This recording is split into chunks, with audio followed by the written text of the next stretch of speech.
Emily Forwell. I'm a nutritional therapist, and every day I go live and talk about some aspect of health. And this week I'm talking about heart health,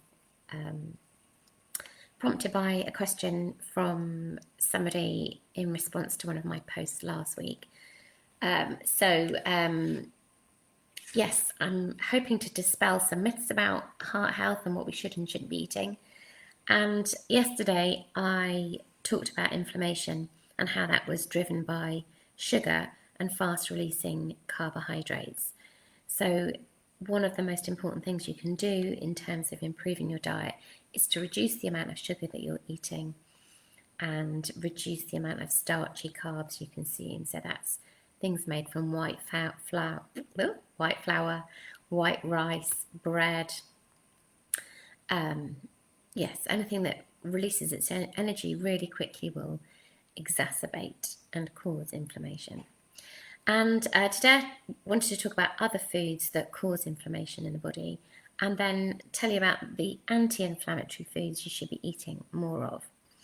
So as well as sugar and fast-releasing carbs, the big causes of inflammation in our diets are red meat, burnt food, and by that I mean anything really that's been grilled to the point that it's browning, and even more so if it's black. So do be careful with barbecues, because you've got not only the red meat, which is inflammatory, but also the oxidation that you've caused through burning the food. So try not to burn food on a barbecue.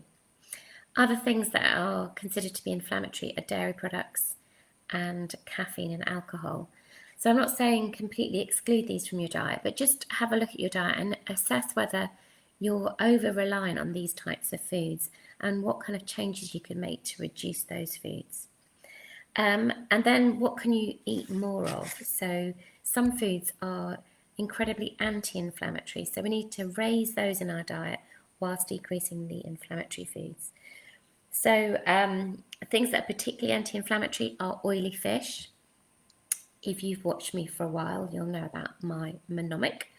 So to remember which the oily fish are, the word smash -t helps. So salmon, mackerel, anchovies, sardines, herring, and t for trout.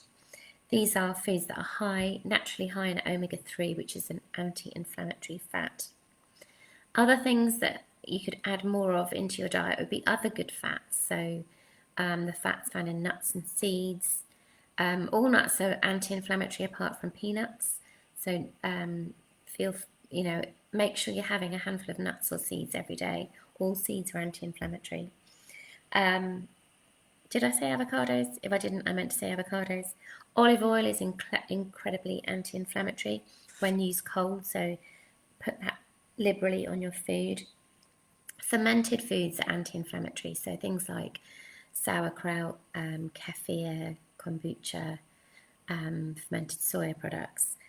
And then the easiest thing to do in terms of making your diet more anti-inflammatory is to really increase your intake of vegetables and fruit.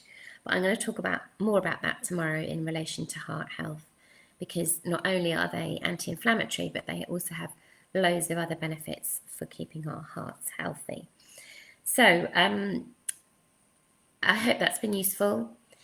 Again, try and reduce inflammatory foods, raise anti-inflammatory foods, and you'll be doing your heart a lot of good.